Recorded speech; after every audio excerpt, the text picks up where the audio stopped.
Are you tired of inflation and your dollars not buying what they used to? If you're like most people, you want to have cash available for emergencies and other reasons, but you don't want to lose purchasing power. What's the solution? Diversify. Every week we look at a basket of alternatives to holding cash, with the goal of trying to beat inflation so that you don't lose purchasing power on the dollars that you have sitting. Disclaimer, this is not financial advice and I'm not a financial advisor. I make this video every week and I look at the performance compared to the first week when we started, and then at the end of a year we'll be able to compare this basket of alternatives of holding cash to inflation itself over the course of a year. So let's get started. Just two articles here when you're looking at what does the landscape for 2024 look like, what's currently happening. This is what is impacting consumers and can change economy greatly. In this article, they talk about layoffs in the tech sector and job cuts, the highest since the dot-com crash. In 2024 already, since the start of the year, more than 50,000 positions have been slashed at over 200 tech companies. So these are just tech jobs, but that's quite a bit in the first 2 to 3 months. So as we scroll down, we see that they talk about layoffs in the tech sector, and it's this company here, layoffs.fyi, that tracks it. And then they also compare it to 2023 and said a total of 260,000 workers across 1,200 tech companies lost their jobs. So in 2023, we've had job losses, as we know, and we've had quite a bit in the tech sector and more in 2024. That's not great for the consumer, and yet another reason why you want to have emergency cash. Then I just happened to run into this one. It's Citigroup alone. So that was the tech sector, and this is just one company, a bank. We know the banking sector is having issues, and they've been slashing a total over time of 20,000 jobs, just that one company. I thought this title was interesting. Citi employees suggest the most recent round of job cuts were poorly timed. I'm not sure I've ever heard of an employee that thought that their job loss and being fired was ever correctly timed. So that's in general what's going on in the labor market. Not looking great. Let's look at, I know this is dumb to look at, the national debt. I just hope that one day we can see this number start to go down. 34 trillion. So that's the federal government running a deficit, not good. Here it is, the official deficit of almost $2 trillion. Just ridiculous.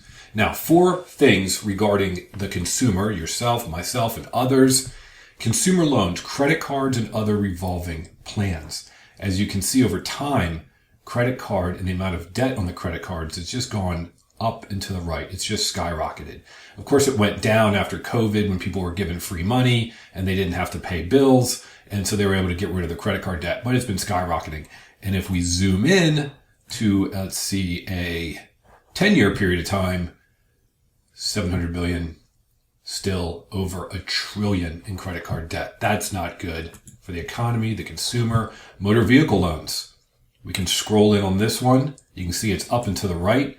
And here we are from 1990, 2000, 2010, still going up. 1.5 trillion. Cars are more expensive. And then student loans, they've gone down slightly from 2008, which is good to see them start to go down, but still 1.7 trillion student loans. So people have credit card debt, substantial going up.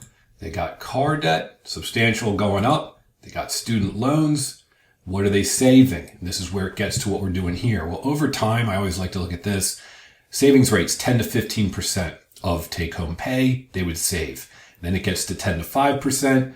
Then it got down here around the 2008 great financial crisis. We had, down to 2.2 or even lower, 1.9%. Of course, it went up during COVID. People got free money, didn't have to pay bills. But then as we go down here, most recently, 3.8%.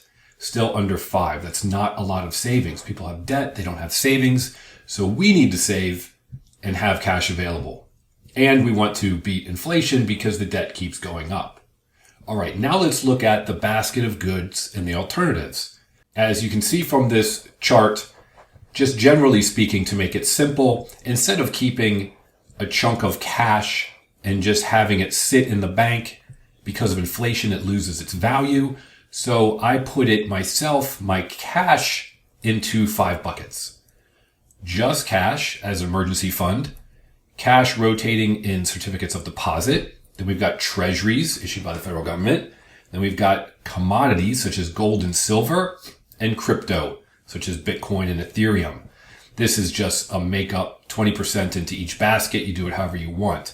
Essentially, some people might say, well, this is the least risky, just cash or CDs, and then treasuries, commodities and Bitcoin in particular being more risky as we go to the right. Now, some might say the least riskiest is treasuries because that's government backed.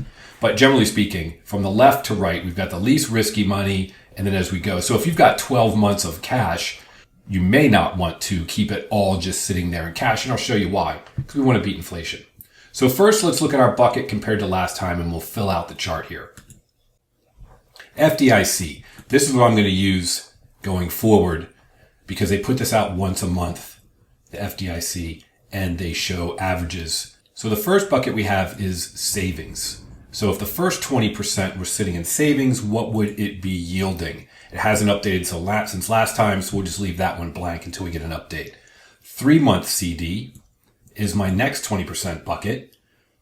That's at 1.69%. Now, why a 3-month CD? Well, in my mind, if I've got 3 months of cash and I were to need that, let's say a job loss, then I would take out money for month 1, month 2, month 3.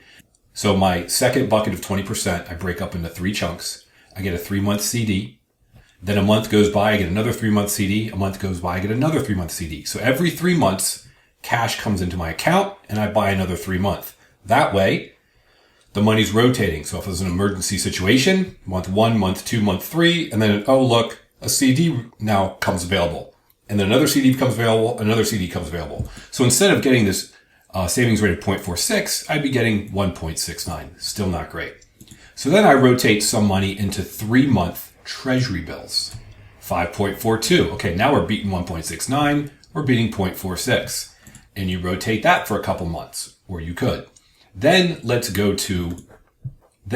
switch to the commodities. So here's the site I like to use only because you can find these prices everywhere, but it shows the 4 things on one page. We've got gold, as of the time of this filming, 21.71, silver 25.30. I'm filling out this chart here as you can see as we go, and then Bitcoin price and Ethereum price, and you can see these rates and how they compared to the last time, or I should say the beginning of when we started doing this back in February 3rd.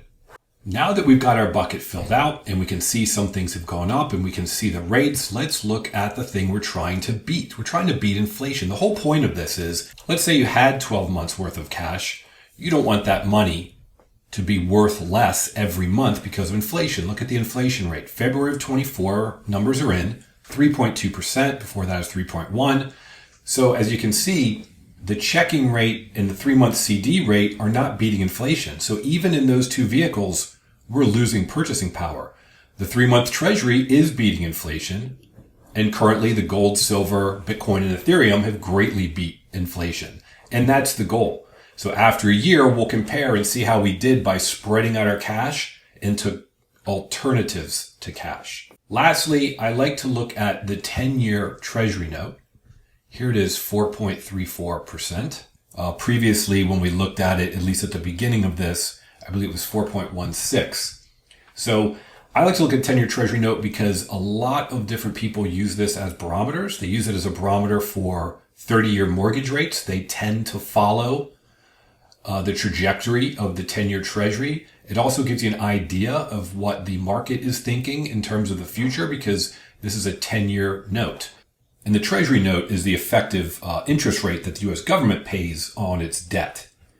So this is a good barometer of where things are going. If we see the trajectory going up or trajectory going down, this is a 1 year. We can just switch over and look at a 3-month.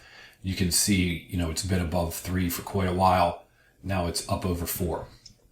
So there you have it. Take a look at this basket. For me, I spread out my cash into cash alternatives. I don't hold much cash. Because of inflation and other reasons, I think I can beat that by holding alternatives. Thanks. I hope this is helpful, and I hope it helps you beat inflation. Thanks for watching. Have a great week.